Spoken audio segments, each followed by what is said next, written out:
And thank you all for coming today.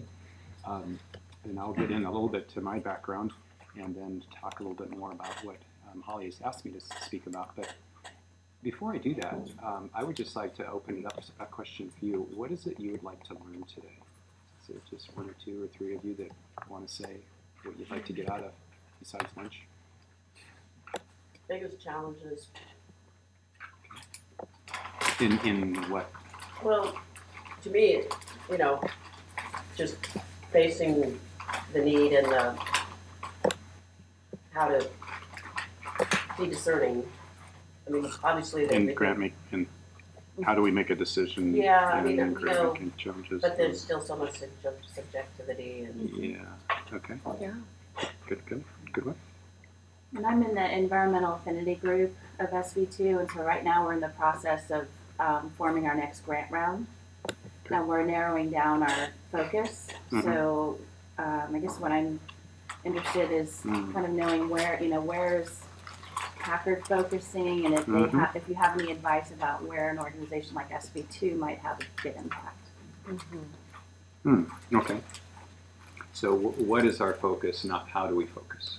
Right. Is that right? Yeah. Okay. All right. So, God, I guess there's a difference. Well, I'd like to know how you focus too. I mean, that's not easy. Oh, yeah. Okay. No, that's I'd also, that's a good question. if we have time, I'd love to hear how you evaluate the success of your grants, Oh boy. which seems like a That really could be a whole topic. in tough itself. thing for every foundation, right? Yeah. Okay, good. Okay. Are there? I guess one question that I would have is how you work with your grantees maybe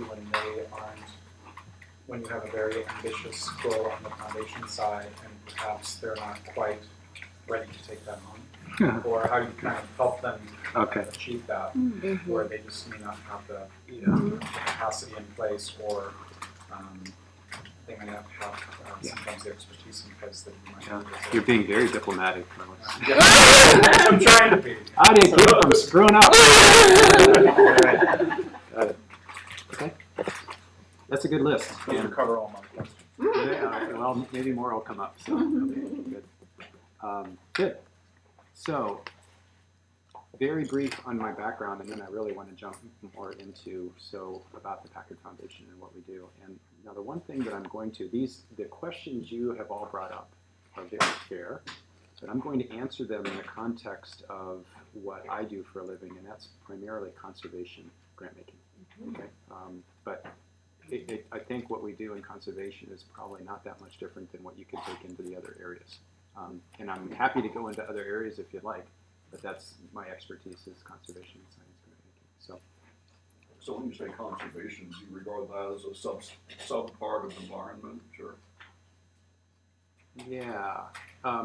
Let me describe a little bit about how we define conservation by the grant making we do, Phil, and maybe that'll answer your question.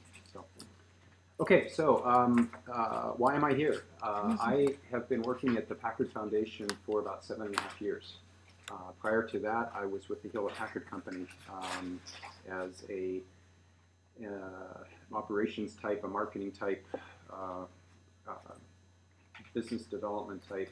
Before that, I was an engineer. I don't know if you ever was or is. I guess I'm still an engineer, just not practicing. So, but the work that I've done at the Packard Foundation pretty much for the 7.5 years is I'm officially a program operations manager for a conservation and science program.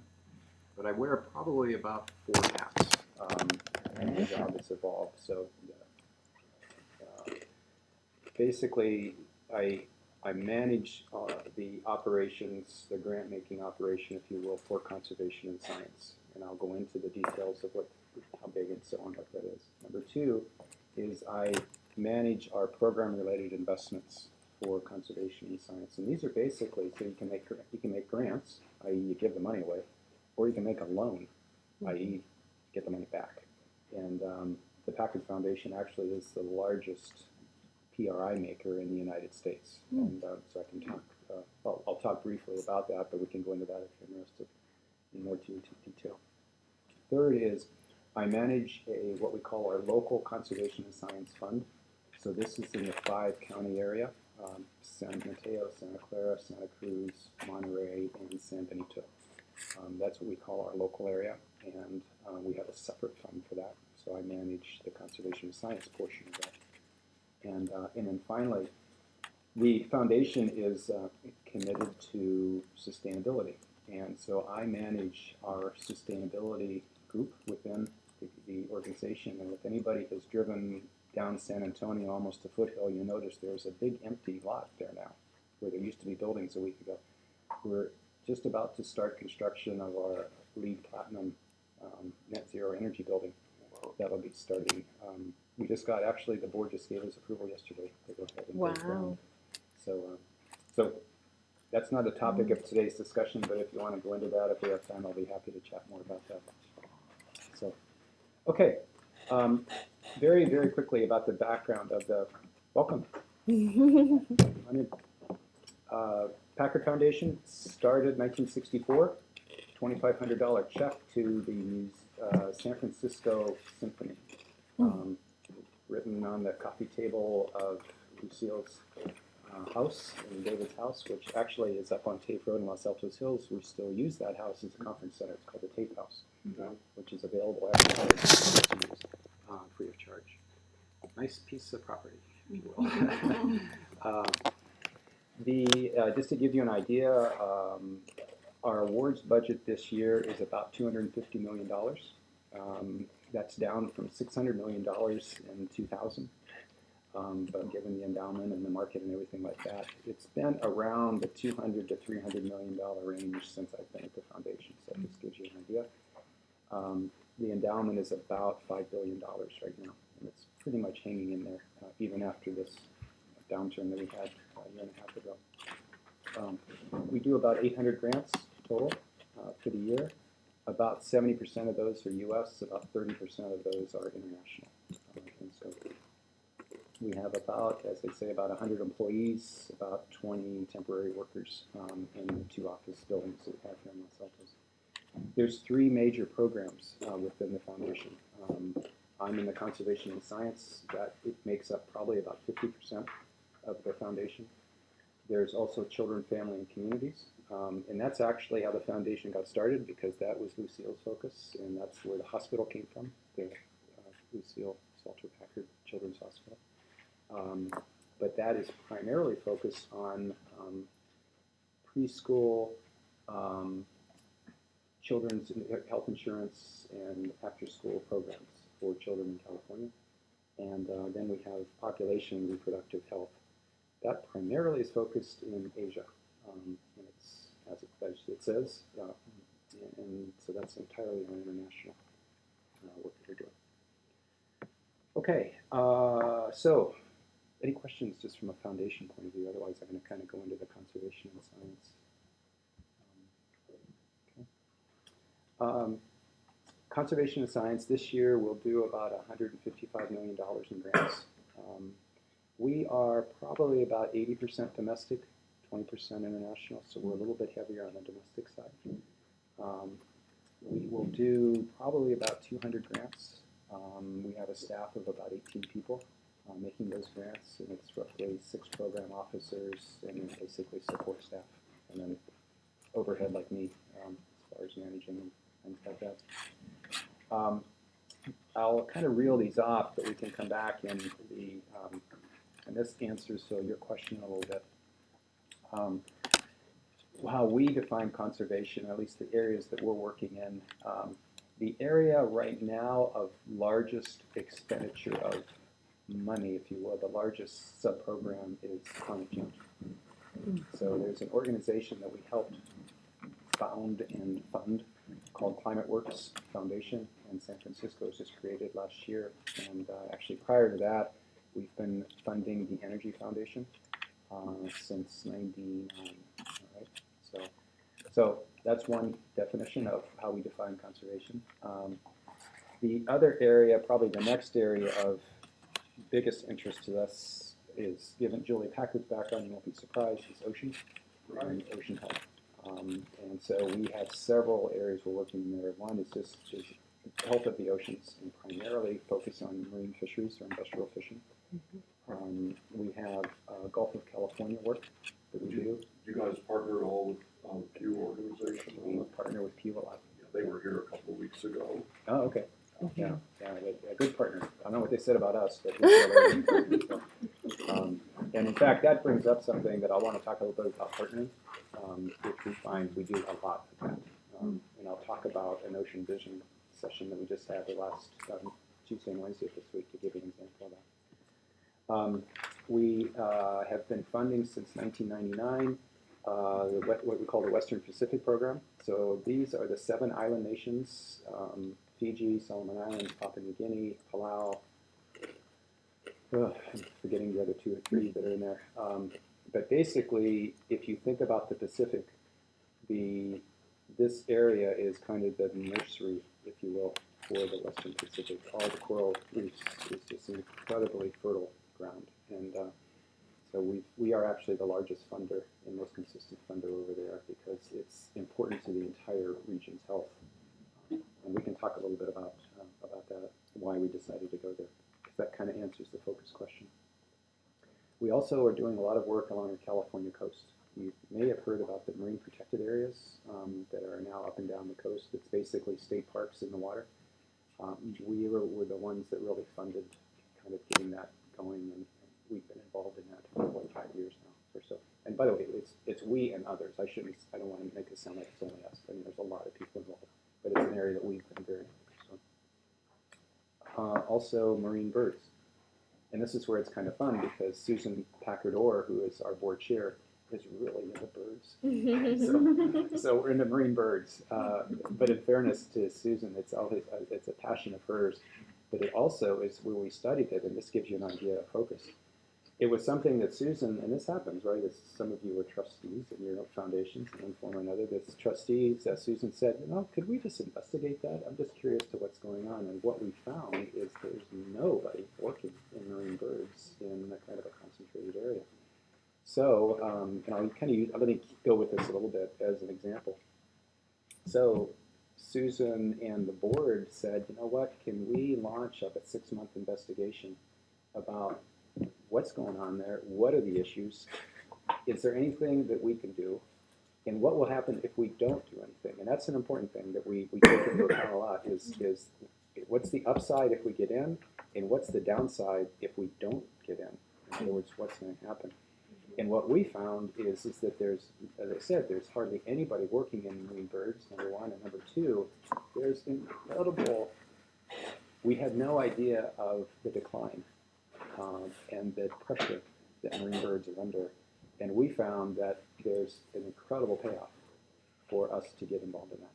And so, voila, we are in it. And when we decide to get into something, I should say the trustees decide, it's a 5-year commitment.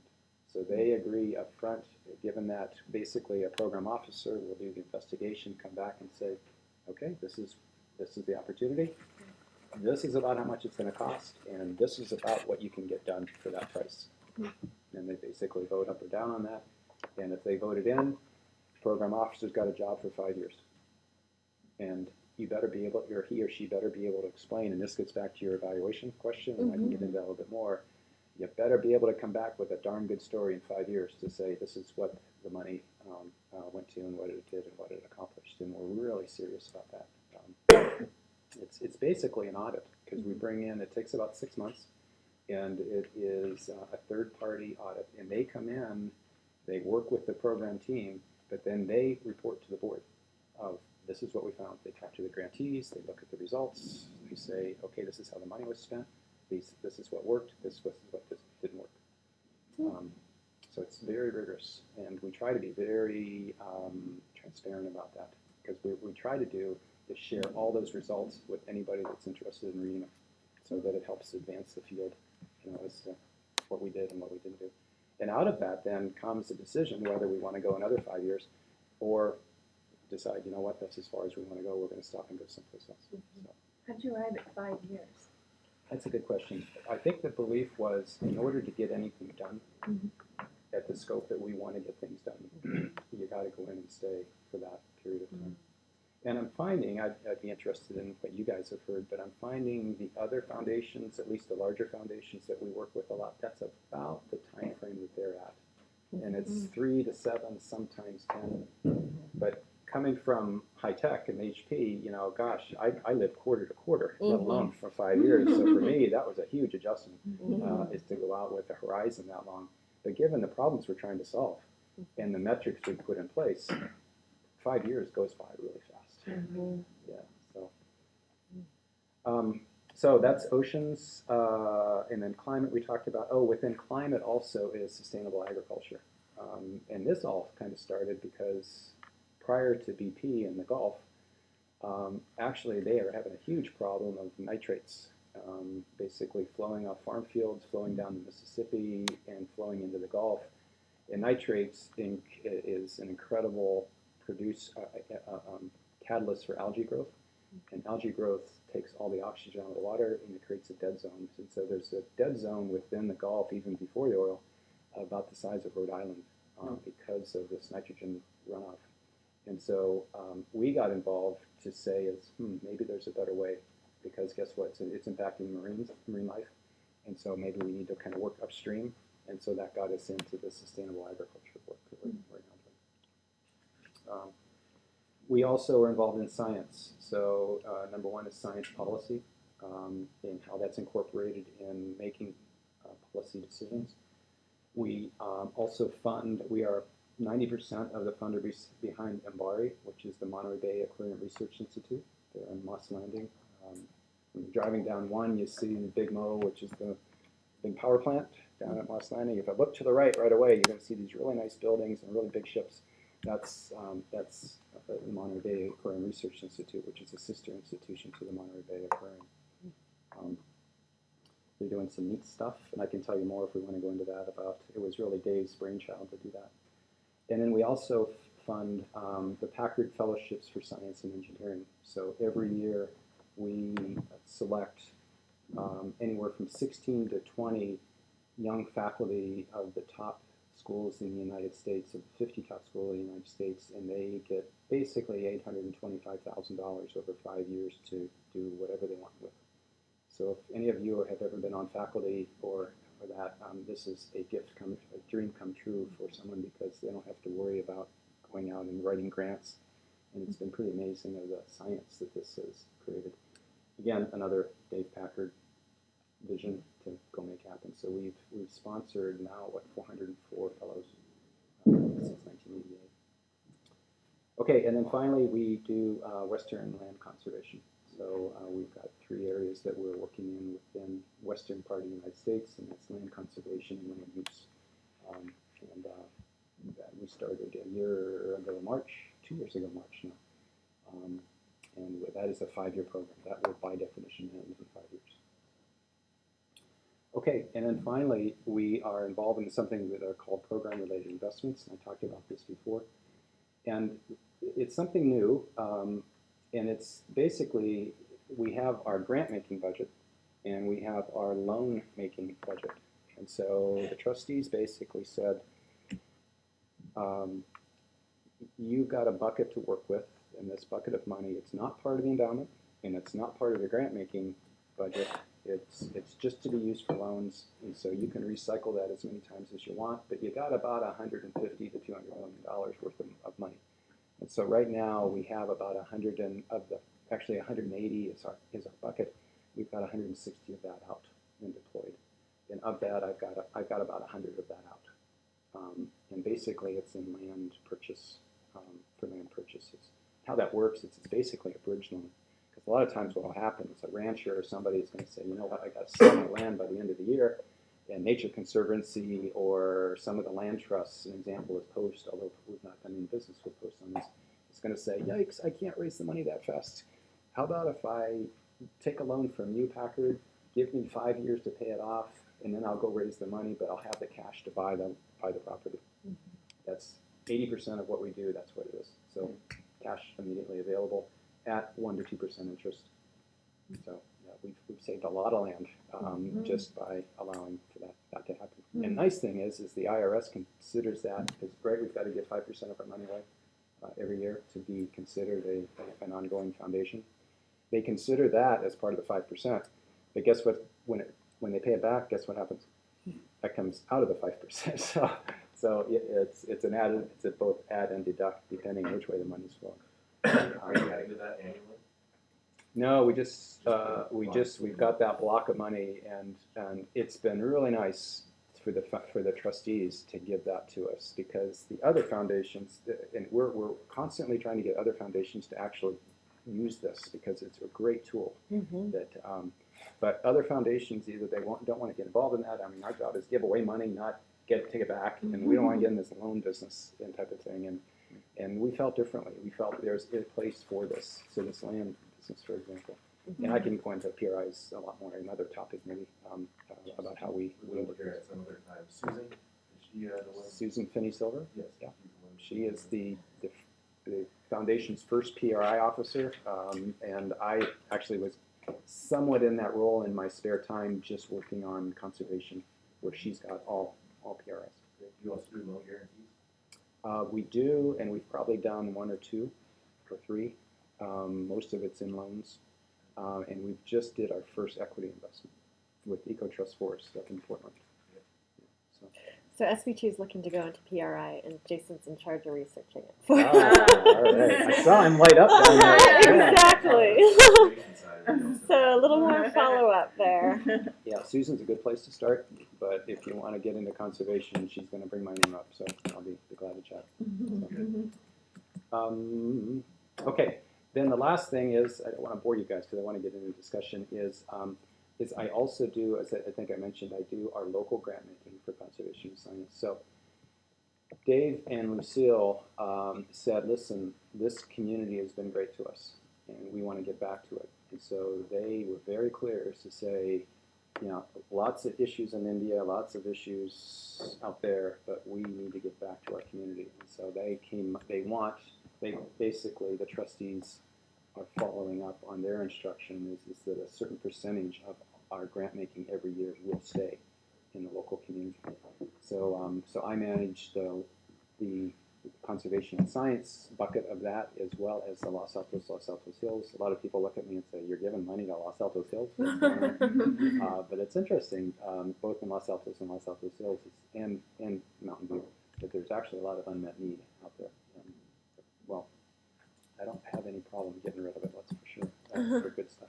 So, and if you'd like, I can go into that in more detail, what we're doing there. In fact, I do want to, because that might be a little bit more what you all can identify with, if you will. The local conservation and science. So I've got about $1 million budget each year to make grants. I do probably about 20 to 25 grants. There's 3 areas that we're focused in. Focus, is that word again? Is environmental education for youth. So that's why we're in the Marine Science Institute. There is connecting communities with their environment. So it's kind of how do we get families out into their environment and appreciate their environment. And then third is, and this is a small piece of it, is conservation and land use policy within the 5-county area. But I would say that's only probably about 15% of the bucket that we have. And I've been involved in that for almost since I've been, so it's about 7 years now. And this is something that you all might find interesting. In our conservation and science portfolio, average about 70% of our grant making is to current grantees. All right, about 30% is to new grantees. And it's interesting, for established programs like marine science or marine fisheries, that's probably even higher. Probably 90% of the money goes back to people that we've been working with and that we know. Whereas a new program like agriculture, which we just started 1.5 years ago, 2 years ago, they're probably the other way around.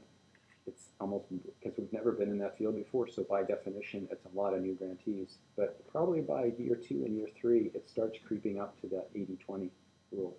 And that's a challenge that I have within the local, because we've been funding Marine Science Institute and Hidden Villa and Save the Bay and O'Neill Sea Odyssey for years.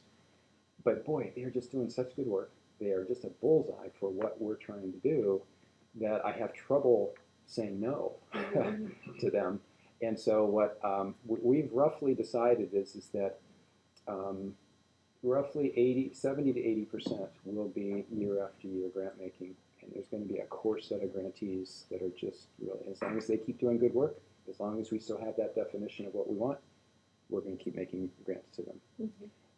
Like Hidden Villa, we've been making grants to them since 1985.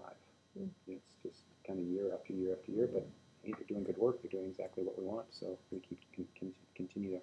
My challenge, though, as program officer, is how do I get to that 20% new? That means I've got to take 20% out. And that's where it's really hard. There's the ways, I might as well go into that. The ways that I do that is I kind of divide the 20, I have probably 40 active grantees, you know, in one form or another. And every year I make 20 to 25 grants, but I've got at one time about 40 kind of active. Some of those are just a one-time, 1 year.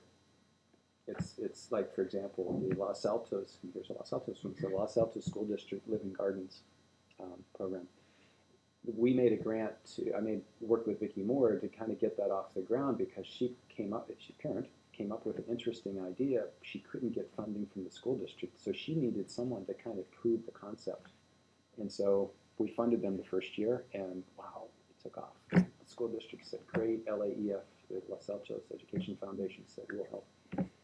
And unfortunately, that was 2 years ago, but unfortunately this coming year, LAEF says, you know what, we've got to put our money to save teachers' jobs. We can't be funding that. So Vicki calls me up and says, Curt, please, can you give 1 more year? So that's kind of an example of a 1 year.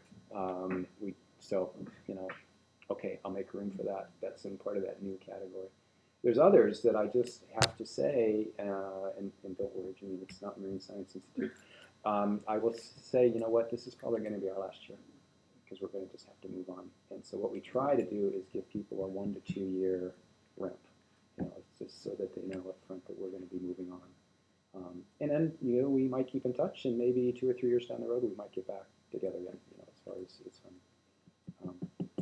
But that's right now, that's kind of my challenge, is to figure out how I keep that portfolio fresh, if you will, keep moving it forward. Yeah. So when you're looking at that as like, you know, you want certain percentages of new grantees, are you also looking for organizations once they achieve a certain level that you would then start to kind of, once they're robust enough to raise their funding and all of that? Great example. Let me tell you a story on one of those.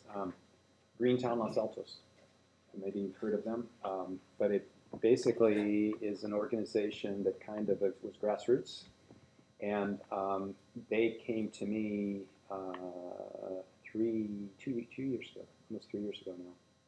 And basically said, Curt, we think we can actually make a lot of progress, because Los Altos, you know, very conservative little town, is way behind the Palo Altos and Mountain Views of the world. And if you leave it up to the city, it's probably not going to happen for a very long time. If we leave it up to pure volunteers, grassroots, it's not going to happen for a long period of time to make the city more sustainable. So their business proposition to me is, if you can give us some startup funding, we could hire an executive director, and we could really get going and make a difference sooner. And given our new building, and given what we wanted, that we believe in, and we wanted the community to have the opportunity to do that as well, we thought, okay, we'll try. So we basically agreed to a 2-year startup fund, and that was very interesting. It's the first time I've done a startup like that, and there's a couple learnings there. Startups are a lot of work, because I was then asked to serve on the board. And so there's one executive director, some of you may know her, has done a great job, but wow, having a one executive director and then have 90% of the work done by volunteers, and in being a new organization, it's incredible. I have so much admiration for what she's doing and what organizations you guys are either with or you're funding. It's hard work. You get these factions, and you know, why is she being paid and I'm not being paid, and there's 20 things we want to work on, but we can only work on 4. So how do you get everybody to agree on that, and it's not like they're on paid staff, it's volunteers that they're all passionate, and half of them walk out when you don't pick their program. But to get back to your point, the idea is maybe that's where foundation money can help kind of get this thing going, and instead of taking 5 years or 10 years to get this thing making a difference, you get it to maybe 2 or 3 years. You just have to be careful, though, of picking the right one, picking the right people, and make sure they've got a good business plan. Now, let me use that as an example, though, of a question one of you brought up. Probably 10 years ago, we realized that, you know what, some of these organizations that we fund may have the best intentions of the world, but they're just not very good at what they're doing. They just don't have the capacity. They don't have the right board. They don't have a good plan. They don't have good development in place. So we started up something called organizational effectiveness. And it's a separate group. We've got about 1.5 program officers that are working on this. And so any of our grantees can be considered for organizational effectiveness grant. Those grants are usually anywhere from $20,000 to $40,000, and basically it allows them they basically come to us and say, you know what, we need a better strategic plan over the next 3 to 5 years. And the program officer is saying, yep, you need a better strategic plan for the next 3 to 5 years. And so what they can then do is go out and find a consultant or an organization to help work with them. We will fund that consultant for that period of time. It's usually a 4 to 6 month engagement. We aren't really involved in the day-to-day, but we're certainly involved in the end product of, so what did that OE or that organizational effectiveness grant do? And hopefully, the theory is it's capacity improvement, and so our money is being utilized more efficiently, and their effectiveness hopefully goes up. So, and we probably do about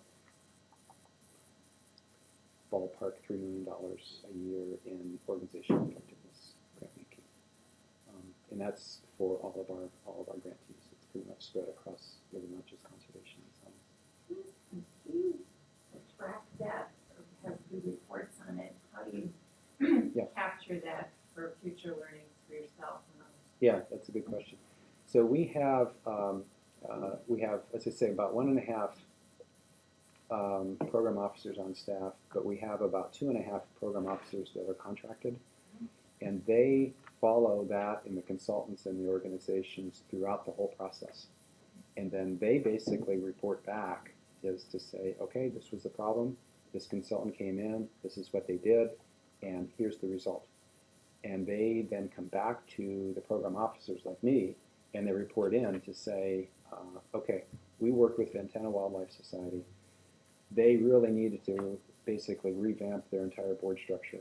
Here's what they did, here's the results, and then as a program officer, I then work with the executive director in this case to say, okay, Kelly, you've got this new board, now let's talk about maybe a next grant to take advantage of now that new board. And and that's a great story because they're the ones that have brought us the California condor, by the way, just so you know. They worked down in Big Sur, and they were the ones that helped reintroduce the California condor, which has been a great success. But the problem they were having is that, okay, we think we got this condor thing going, but we want to now start reaching into communities to get kids and get more kids involved and families involved. And how do we do that? So they needed actually to change their board almost completely, because before it was all about condors and all about preserving land type of thing. And to get into communities and get into families, that had to be an entirely different board makeup. Mm-hmm. So went through that process. I changed then the grants that I was making to Ventana Wildlife Society, and wow, they're off and running. Is that published by your foundation or in other ways so that it can filter out into the world at large? The metrics, the effectiveness? Yeah, the answer is yes, but I don't know enough to point you necessarily to a website. And this is something that Holly and I were talking about. We try very hard to make all of this stuff as available as possible. So if you, for example, go onto our website, and I know our 2008, I don't know if our 2009, but we have every grant we made on our website. So we can sort it by who we sent it to, how much, what program it was in. So you can go and look to see all the work that we're doing. And part of being a program officer is helping to increase the capacity of the field. So to your point, it would be sharing some of those organizational effectiveness stories. So, okay, so let me. I've been rambling here. It's 45 minutes, so let me stop and see if there's any questions, and then I'll go into some of your other questions that you have. But anything that I said that generated confusion or questions? I'm kind of curious about the mix of the current and the new grantees. I know in our foundation we're probably doing about 90% current grantees Mhm. and maybe 10% new. Mhm. And always feel like we ought to be doing more new and decreasing the current, but I don't know why. I mean, we're just there. There's no rationale for that Mhm. except to, I guess, give someone else a chance Mhm. to have funding. So how do you decide that ratio, and what would be a reason to bring on a new grantee? Yeah, I'm going to answer that, but I would love for the rest of you to take a cut at that too, as either opinions or what you all or how you all do deal with them. I don't know that we necessarily have a formula that equals 30%. It was actually more of the desire to make sure that we've got enough room for new grantees with new ideas, and the 20 to 30% seemed like, because what we have to trade off is at the end of the day, remember that 5-year commitment to the trustees? We got to get that done. And in order to get that done, you pretty early find out who are the grantees that can actually get that work done, that are good, that you then fund for 2 or 3 years. And the ones that aren't quite up to it, they're going to kind of fall off. And so that kind of shakes out, I guess. And so there's that kind of turnover. Let's find the right one. There's other turnover in that we may be slightly shifting a strategy. So, for example, in the local program, I may get out of education for youth and maybe go into education for seniors, for example. If that's the case, I'm probably going to look at a very different group of grantees and transition out of that. So that's why when I said before, it's a new grant program, it's going to have 20% old, 80% new, and then as it matures over those 5 years, it starts to blend over. So it kind of nets out, that 20 to 30% new. And the other thing is, if you were to go onto our grant site, you can apply online for a grant. And how we do that, it's basically a letter of inquiry, and you send it to us, and the program officer then looks at that, and if they like what they see, they'll come back to you and say, submit a proposal, and we'll consider that.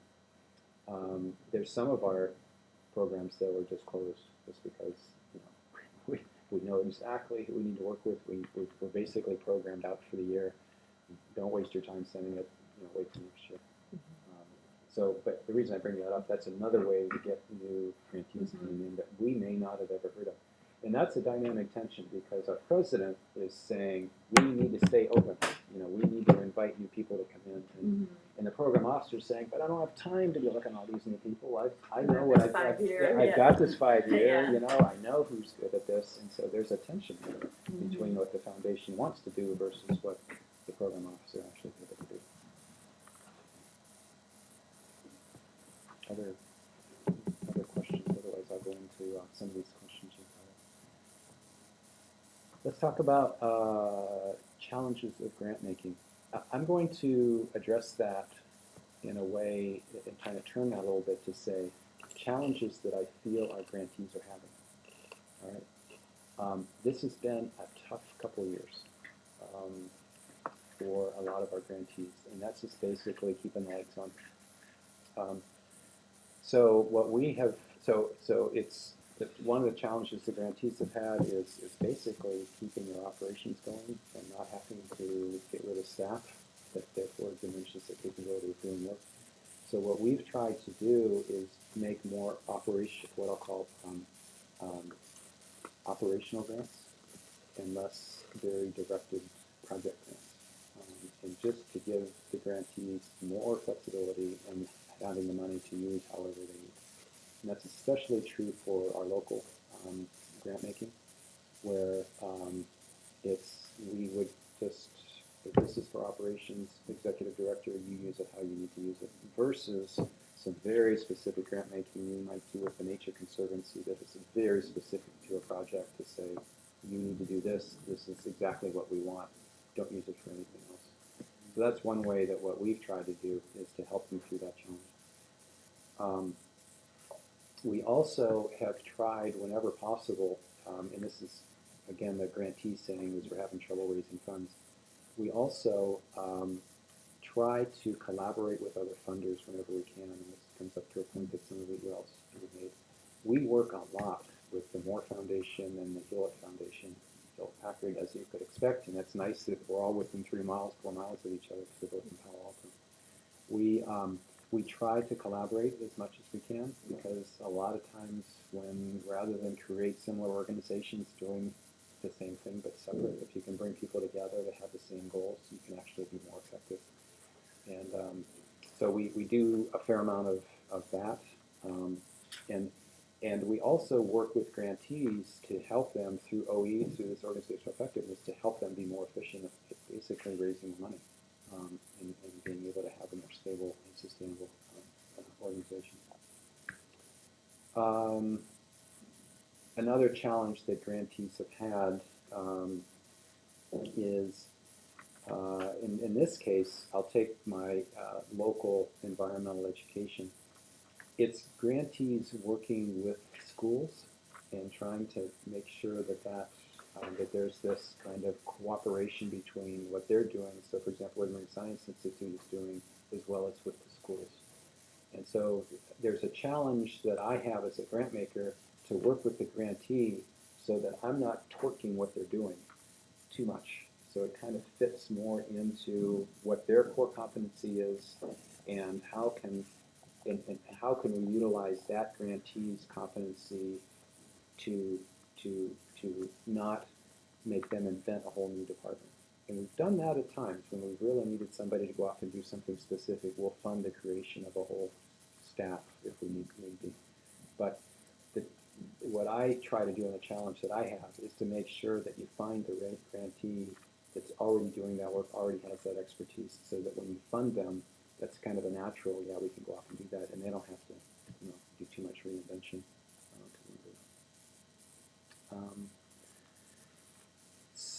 Let me come back now a little bit to more of the challenges, I guess, that I have. I never have enough money given the demand out there, and so the challenges I have is saying no. And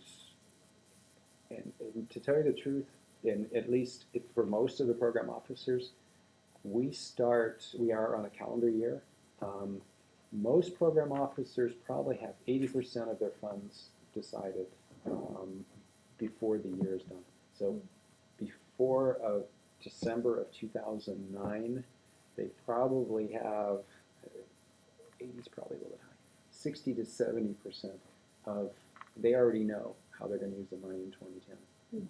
So that's that probably 30 or 40% that's still in play, But probably by June, they're pretty much done.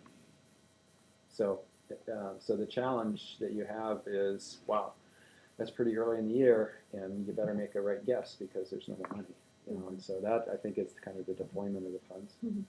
That's a big challenge. The third big challenge kind of comes with, I think, a point that you brought up, Holly, and that is how do you make sure that what you're doing is actually good work, and are the grantees doing what you all agreed to? And so we do that in a couple different ways. First of all, we're in touch with the executive directors and staff on a regular basis. They will submit interim reports and then final reports as to what they're doing. Where a program officer is usually out in the field 80% of the time, so they're out with the grantees working with them, so they kind of know what's going on. And then we have a very rigorous, like I mentioned, third-party monitoring and evaluation program in place. And this is where that 3rd year to 5th year of a 5-year program, then that audit happens. And it's really a learning process, not only for the PO, but also for the grantee, as well as for the trustees, what's going on. So the challenge there is, I guess,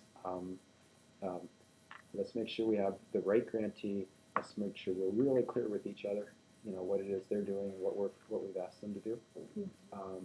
And then let's make sure that, by the way, there's measurable results.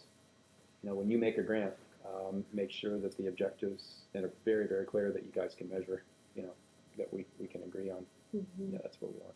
Have you found that audit puts a great strain on the grantee? Yeah. It's a great strain on us, that's for sure. Because basically what the auditor, it's just like an IRS audit, is they come in and they want, and people on the team, they want, okay, you've made 400 grants over this 5-year period. We want all the background. So it's like an IRS audit. So it takes a lot of work to kind of supply them with the information. And what they do is they choose some of the grantees to go out and basically do an interview. So it's not like we need the grantees to fill out, do more work. It's more of an interview and say, so what was it like working with this, and how did that work out? If anything, I think the grantees actually like to see the results of that. Because what we do is we then are very open with the results. And we share that. In fact, most cases, what we will do is convene our current grantees, and in fact, even some of the past grantees, to get a report out on the evaluation, so that they can see, what they did and how that impacted the overall program. Especially if you're having a continuation, so that 5-year led to another 5 years, and you're going to work with a lot of the same ones. It's kind of a regroup, and so this is what worked the last 5 years, this is what didn't work, this is what the auditor told us, and it really helps kind of redirect that next 5 years. The challenge that we're running into, and I'll give you an example, is our marine fisheries is going through this right now. So they're in their 5th year, they're trying to wrap up their 5 years of grant making. The auditors are in, and they're kind of hanging out in the next office asking all these questions. And they also have to come up with kind of their next 5-year strategy. So when we go to the board in March, it's a quarterly board meeting, there's 2 things that happen. One is a report back from the auditors about here's how the last 5 years went. And then the program officer is reporting to say here's how we'd like to go the next 5 years. And they make a decision at that point. So the 5th year is really hard from a program officer point of view. But the foundation's been really meticulous about making sure that happens. And that's a relatively recent thing, at least for large foundations. That I would say in the 7 years that I've been there, I've seen that. At first it was maybe, it was really lax. But boy, in the last few years, it's become, there's really a science to it. At least at the Packard Foundation, I'm not quite sure about that. So we've got actually 2 full-time people on staff that's their job, is to basically indoctrinate the rest of the staff about how to do a good evaluation, and they kind of go around and make sure that all happens. Couldn't they stage that a little earlier in the? Good question. So another bottleneck, I'm like, Yeah, that's a really good I can see question. how that could Well, pretty much here's- throw the results off Oh, it could be. entirely. It could be. And this happened in our children, family, and communities work. And so we worked with a group at Harvard, and they said, "Don't wait for 5 years. Why don't you start in year 1, right? And so that you can adaptive manage, if you will, do that. But guess what? That takes a lot of work. You're kind of continuously in evaluation mode.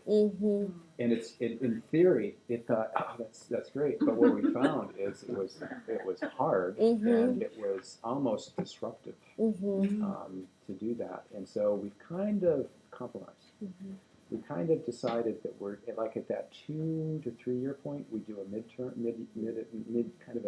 evaluation to kind of check to see how that is. So we haven't figured that out. And your intuition is exactly right, and it's just been harder than we thought. Do you do anything though to make sure at the end of 6 months or a year that, you're on track with a new grantee? Yeah.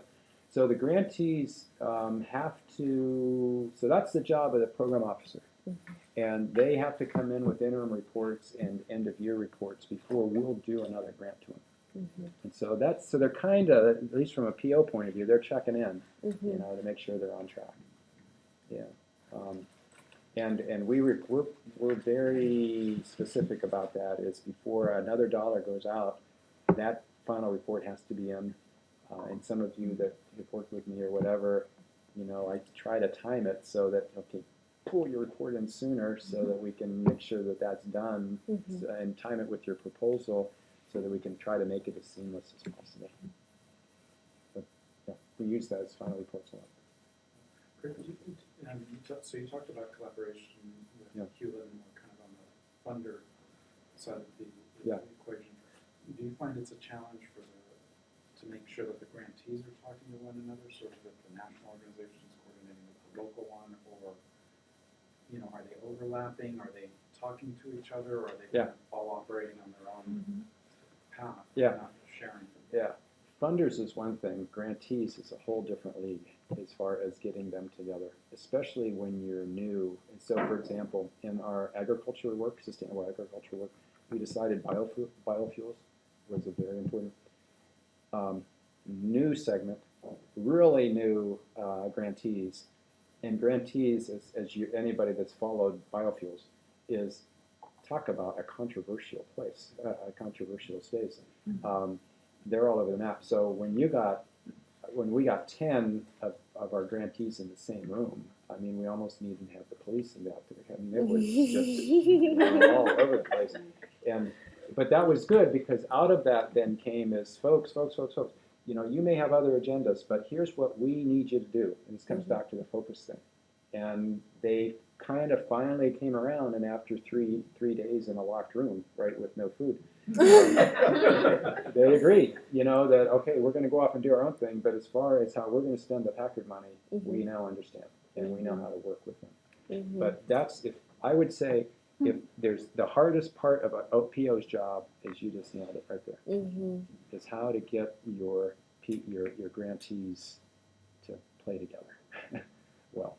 Now, when you've got a more mature program, like marine fisheries, these guys have been around for a while, and they kind of, over the years, have kind of figured that out of how best to make that all work. And we tend to work with larger organizations, like World Wildlife Fund and the Ocean Conservancy and people like that. And so they kind of bring a little level of, what do you want to say?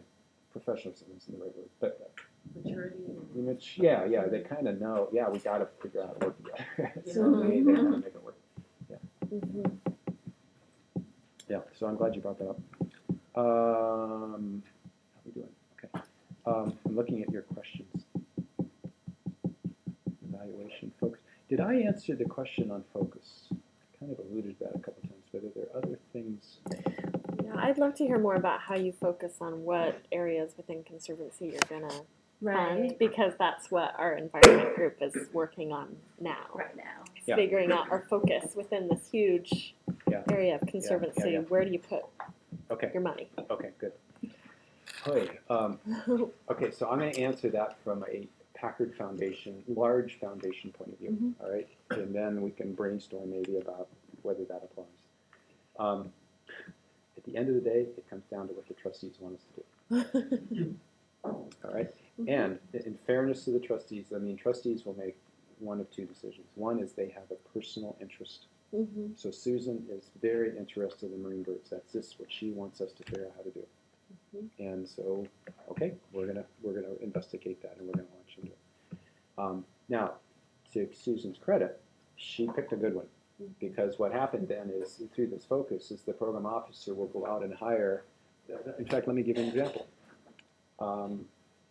Tuesday and Wednesday, we convened 10 of the world's experts, at least the 10 that we think are world's experts on oceans, and flew them in from around the world to a 2-day convening in San Francisco.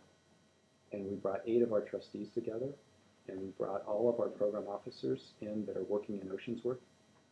And we said, let's open this thing up, and what should we be doing? Not don't grade us on what we are doing. Just what should we be doing if our objective is healthier oceans? And okay, oceans is a big topic. So we said, let's think about the Pacific, because that's kind of where we're. We could think about the Pacific Ring, if you will, and everything in that. And you're right, it was at 40,000 feet, but it brought up some really interesting topics that we had been really focused on that made us kind of back out of that now. And so that, I think, that kind of fresh look, because we hadn't done that probably for 10 years, that kind of now allows the program director and program officers to re-examine, okay, given what they told us, we might need to change how we're drilling in to a specific area. And so, for example, right now our marine fisheries, we've been working since 1998 in the health of the oceans. And there's two, and basically we started by saying is the best way to get healthier oceans is to influence international and national policy about fishing regulations. We, don't worry, I'm not paying you, I'm actually. We decided that there's two ways to do this. One is to influence international and national policy, because 0 to 3 miles is state-controlled ocean, 3 miles to 200 miles is international, is national, and then beyond 200 miles is international.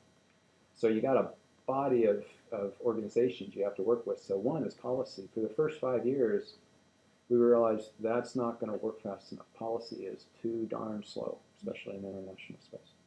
So we decided, well, let's harness the market to effect. So our focus then went, okay, let's keep going on our policy work, but now let's bring in a whole new thing of harnessing the market. So there's two ways to do that. There's the supply and demand, right? Supply and demand is market. The supply is we help create the Marine Stewardship Council. And it is a third-party agency that will go and evaluate a fishery. So, for example, when you go to Whole Foods or any of your favorite stores to buy fish, if you look closely, you may see a logo, an MSC logo. That means that fishery. So when I say a fishery, like halibut or wild salmon or sea bass, I mean, that's considered a fishery. If they are practicing sustainable fishing that is scientifically and environmentally healthy for that species, then they earn that logo until they're tested again, all right? So it's a certification. So we thought, okay, that's one way to do that, is make sure there's a good supply. The problem is that now we need to let people know what's healthy and what's not, right? So we help create the Sea-Watch cards. People see? Yeah, well, right, Yeah. The Monterey Bay Aquarium. There you go. Yeah, now you get the connection. It's, so the idea was, and this, to tell you the truth, the great thing about this is, a funny story about this was, okay, we probably can't reach every consumer, but we can probably reach the chefs. And so this card actually was targeting the chefs, not the consumer. The original idea was the chefs. And we called it the Chefs Collaborative. And we had probably about 400 chefs in the U.S. And they basically said, "You're right. We're not going to do swordfish, or we're not going to do Chilean sea bass, or we're not going to do what's on the avoid list." And we thought, "Oh, that's cool." But the problem is that's about 1% of the market. What really makes a difference in the market is when you go to Walmart, or you go to Costco, you go to Safeway, and you see what they have there. And that's about 40% of the market. And so we decided, okay, we're going to keep doing the card, but understanding that that's not influencing the market enough. So then we decided to ask Walmart to reconsider. And this was right, and a lot of times in grant making, it's the luck of timing. This was right when Walmart was just getting slammed about their unethical labor practices and that they weren't very green and everything. So we kind of asked them at the right time, and they said, you know what, we really are trying to change our corporate image to being a more conscious of the communities that we work in and everything. And they said, we agree with you. And so this was about 4 years ago. They said within 3 years, X% of the live and frozen fish that we sell will be MSC logo fish. You know, and our jaw kind of dropped and hit the table because we thought, I mean, that is like 30% of the market right there to get to. So, you know, I didn't think too much of Walmart, but I changed my tune when I saw their commitment to do that. But what was really interesting, it's like it just blew us away. After they agreed to that, like within a week, they had all of their fish suppliers in a room, and they just said, this is what it's going to be, guys. You're going to buy sustainable fish, or we're not going to buy from you. They, in that day, accomplished more than we had in 10 years and $20 million, you know, to go off and do that. So Amazing. that's kind of how we focused on what we want to try to do, and then the trick is how do you get there? Right. And that's where that 5 years. I mean, it took us to kind of figure that out, you know, over that period of time. Otherwise, we probably would have gone in, made the card, and then left, and we would only impacted like 1% of the market. So just so you know, about 4 years ago, only about 1% of the market was sustainably. It was the sustainably caught and managed. It now, over the last 5 years, I think now it's at 7%. So still a small part of the bucket, but wow, you know, that's rivaling almost the growth of organic. You know, organic food, I think it's up to what, 10%, but it took like 20 years for them to get there. So we're kind of happy, you know, thanks to the Walmarts and thanks to others that have cooperated in this. We've made a huge jump in a relatively short period. You know, finding leverage points. That's right. Yeah. That's exactly right. That's the trade-off between policy and market. You know, it's either you force it with policy, but it takes a long time, or you get the power of the market. But boy, the market's fickle. I mean, it's you got to figure out where do you leverage the market. And one thing I heard from a family foundation that's involved in the oceans is, you know, there's no consistency of policies of management across organizations. Right. And what I'm hearing from you is, yes, it's going to take a long time to make real progress in an area like that. Yeah. And that was one of Dave Packard's beliefs. Is he was supportingly to have said is, go deep, stay long, make a difference. And so that comes back to that focus thing. Is so at least 5 years. That's why 5 years actually is a relatively short period of time. And some of the issues that we're doing. Okay. Does anybody have Yeah. one last question? Because we need to wrap up so we can get Curt out. Well, yeah, we've got 10 more minutes, but I want to tailor this to what you are interested in. We can talk about fisheries, but I don't think any of you are interested in your fisheries work, so I want to kind of bring that back to what you all are grappling with. Well, I mean, it would be interesting to hear your thoughts on, you're able to make change in these huge areas because you're a big foundation. Right. And so are there certain areas of conservation that you think are good fits for, much smaller grant like ours? Yeah. We're looking to make a 3-year grant that'll be $100,000 to $150,000 over those 3 years. And that will come with consulting from our partners to, an organizational capacity building grant. Yeah. So are there certain areas that lend themselves better to that? And it has to be at least locally based organization. They need to have a local presence. One organization? That's what we make one grant let's each year. back up. So that's a pretty broad category. It's really broad.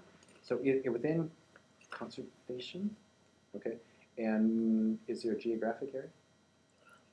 Well, Well, actually, it's not even, you're talking about environment. right? yeah. It's not even defined as narrowly as conservation, so, I think we actually broadened it at our last focus meeting, so, can't remember now, we changed to sustainability. Environmental sustainability. So, I guess the one thing that I would coach is, are there any ways that you can bound the problem? And geography is one thing. The other is, like in our case, is what is the group, in our case trustees, and in your case, the participants, what are the topics or the areas that people are interested in? And almost do a scoring, you know, okay, and I just, because I'm most familiar with environmental education. Mm-hmm. You know, most people are voting for environmental education. So that would be a way to kind of get that down to a certain level. And then I think it would be, okay, what impact what is it about environmental education that we want to do? Mm-hmm. For example, is we would like to get more underserved children to have an experience, to have some kind of environmental experience. Mm-hmm. Well, that really starts to then narrow down as to who you would work with. Mm-hmm. You know, like for example, Vita Verde over in San Gregorio, Mm-hmm. they've got a new, so we're going to fund them a second time. They've got an interesting new model. Mm-hmm. Is they take kids out and give them a 3-day experience. Now, it's not many kids, but there's that breadth. So you take a bunch of kids out for half an hour, or you take a few kids and give them a 3-day experience. And what they're finding is that 3-day experience, whoa, talk about changing somebody's life. You know, that, and so we're trying, so we've decided, let's try a little bit of both and just see and look for results. Mm-hmm.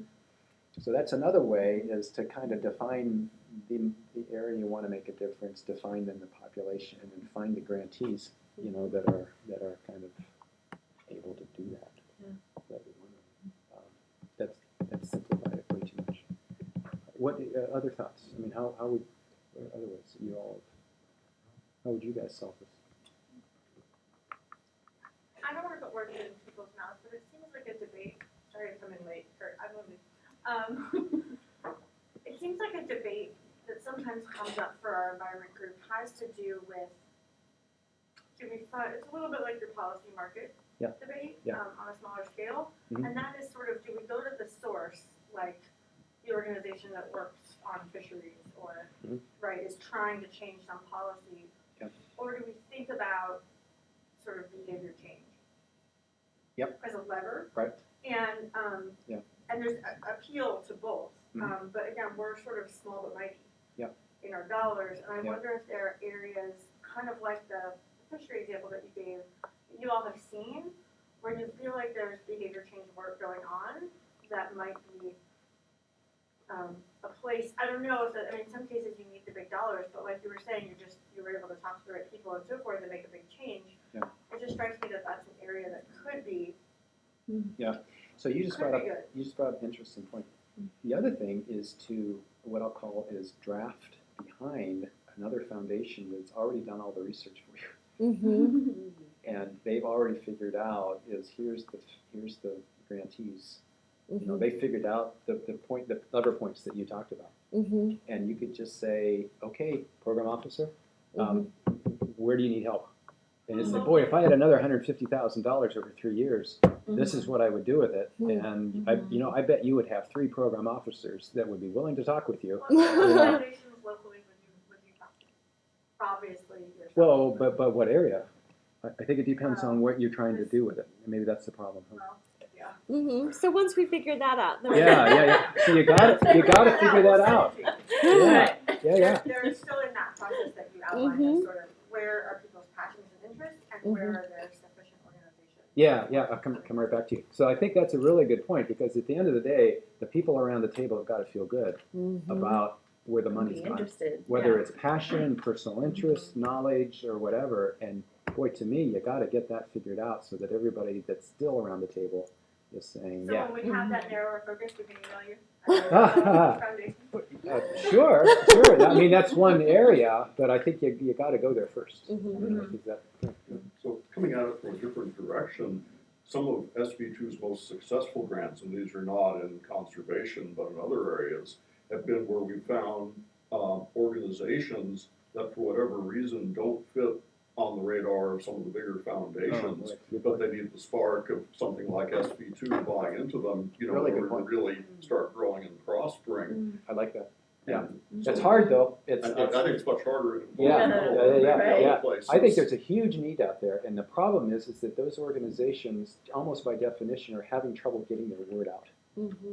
Either or they're so new, that they just haven't quite figured out. So how do I even go about getting funding for this? And how Right. How do you do that? One in particular that I'm thinking about, they had an 85% success rate in an area where other people were consistently 25%. They'd been around for a while, but since no one else was successful, they had trouble making people believe their message. And we kind of brought them credibility. How did you find him? How did you find him? So I don't know if anyone in the room, knows how we first learned about them, Fresh Lifelines for Youth. What I'm thinking about how we got connected. I don't know, it was either probably to the Community Foundation or maybe to Stanford. Mm-hmm. How did you even know to look there? Or was that you kind of had to find, okay, this is an area that we're interested in, and these guys? Yeah, it was a fairly broad area, at-risk youth, and but how we zeroed in on that organization. I mean, I know they appeared, they presented, and we were blown away by them. But how we got to that point, other people in the organization know. I don't think anyone at this table does. We're gonna have to do a little research on their history. But generally, some process of narrowing to a focus that's defined enough that we could go to other funders, past grantees, experts, universities. Yeah, because I think once you get it down to the level, actually, there's kind of multiple places to go. Because in a way, what you want to do is lever your money, right? So if you can get other foundations or state, well, probably not state, but any kind of government money or others that you can bring in, because that's one thing that we're constantly doing, is trying to figure out, is okay, if we put $1 in, how can we attract $2 or $3 of either other funders' money or of bond money or something else.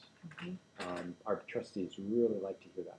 Really like to hear that. So that would be one way, you think, gosh, I only have $150,000. How could I make that, $450,000? So that's where potentially if you define an area that if other funders, maybe you can decide to do some deals, if you will. So here's an example. This Los Altos, I don't think Vicki will mind if I tell you this. We did a matching grant. So they were having trouble finding it. So I said, okay, Vicki, you basically need $45,000, right, to make next year happen, right? How about I'll do 15. You can count on us for 15. But I'll give you another 15 if you go out and find another 15. Guess what? 2 weeks later, she called me back and said, I found it. Oh my goodness. Bingo. So now all of a sudden our 15 grew to 45, if you will, grew to 45. So that would be another way to maybe leverage, but you still have to know what you want to do. So I'm kind of about 3 steps ahead of you down the road, but that would be another way. So I guess my message is, don't feel I only have $150,000. What can I do with that? There's many ways you can multiply that. How many of your grants are matching? Not many. Any? We don't do many of those. There's other foundations that's all they do. But it's actually kind of a lot of work, both on the organization as well as on, so how do you structure the grant agreement? Nothing gets paid until they can prove that it gets really easy. It's hard to do. Yeah, and now in this situation with Vicki and Living Classrooms, I mean, we kind of already, we knew there was a couple of things out there that they just needed a little effort. And so when we were in, all of a sudden they went, okay, we're in. And so it was a win-win. But I would say less than 5% of our grant making is in matching. Good question. All right. Well, thank you so much, Curt. And thanks You're welcome. everybody for coming.